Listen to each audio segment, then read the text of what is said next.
When Apple releases something new, there's always drawbacks, great improvements, and of course, controversy.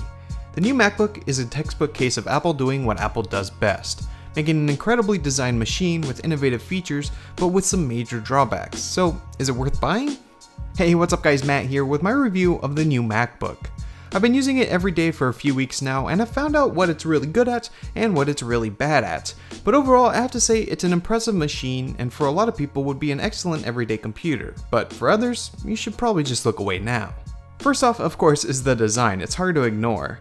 This is Apple's thinnest and lightest notebook, and it's the first MacBook to come in space gray and gold, along with the traditional silver. Because of the thinness and lightness, Apple went through and made a lot of decisions to change the traditional aspects of a notebook, and it's noticeable when using it. When you first take it out of the box, you notice just how small and light it is. It weighs just over 2 pounds and is just over half an inch thick at the thickest point, so it's very portable and can easily be taken with you. It's really not that much bigger than an iPad, but it has way more functionality and power than one. Cracking it open, you're greeted with the screen. This screen is beautiful. It's a 12-inch Retina display with 226 pixels per inch, and overall it's a joy to use. The colors are accurate and the screen gets relatively bright, and around the display are thin bezels, so all you see is a nice screen without too much in the way. Below that is the keyboard, and this is one place that Apple had to change up what's normally done with keyboards. Apple made what they call butterfly hinges, and this essentially gives you a thinner yet more accurate key switch that allows for uniform and thinner presses. This is one part of the computer that takes getting used to. It feels pretty similar to typing on an iPad, but with just a little bit more feedback. The keys don't press down very far at all, and the keys are a bit bigger than normal, but after getting used to it, it feels very nice to type on.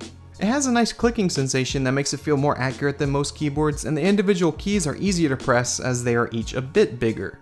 There's also an individual LED for each key, so the backlighting is much cleaner, but like I said, it takes some getting used to, but after a few days, it's really enjoyable. Below that is another one of Apple's new features for this MacBook, the Force Touch trackpad. This is a single piece of glass that no longer clicks, just gives haptic feedback to imitate a click, and boy is it convincing. It really feels like clicking a normal trackpad, there's really no difference. It's something that you really have to experience to understand, and when you try it for the first time, you almost won't realize that there's anything different with it, but it's not moving, it's just haptics. The trackpad also senses force, so you have something called force click, and to do this you just press a little bit harder and it will perform a second action. Right now it really doesn't do much, but there's a lot of potential here, and so far when you do use it, it works pretty well. An unexpected excellent feature of the MacBook is the speaker. It's excellent, it gets loud and isn't totally blown out like a lot of speakers. It's probably the best speaker I've heard on a laptop, and overall it's really nice and unexpected. So far, this has been pretty positive, but now we get to where there could be drawbacks for some. There are 2 ports on this MacBook. One is a headphone jack on the right, and the other is a USB Type-C port. That's it. This port is where you will charge and do any I/O that you need to do. Now, USB Type-C is a universal standard that will start to be included in all computers in the coming months and years, but right now there really aren't that many devices that support it. What this means is that you will need adapters. You can get some from Apple or Google or some third parties, but these are really going to be necessary if you want to plug anything in. It's not all bad though. With USB-C you can do pretty much anything, and this includes things like charging your MacBook from an external battery pack. Oh, and it's also reversible. So right now the issue I see isn't that it's USB Type-C, it's more that there's only one of these ports. So if you need to charge, you're gonna have to do that before you can do anything else, so it's something to consider. Speaking of charging, the battery. Apple used a new terraced battery layout on the inside of this MacBook to get the most space they can out of it. Apple claims it'll get around 9 to 10 hours. Yeah, that's totally not true unless you have the brightness almost all the way down. Realistically, you're probably going to get around 5 or 6 hours out of it. It's certainly not the best out there, but it's definitely not the worst, and if you're a heavy user, you might have to recharge it during the day. Also inside is the motherboard and CPU.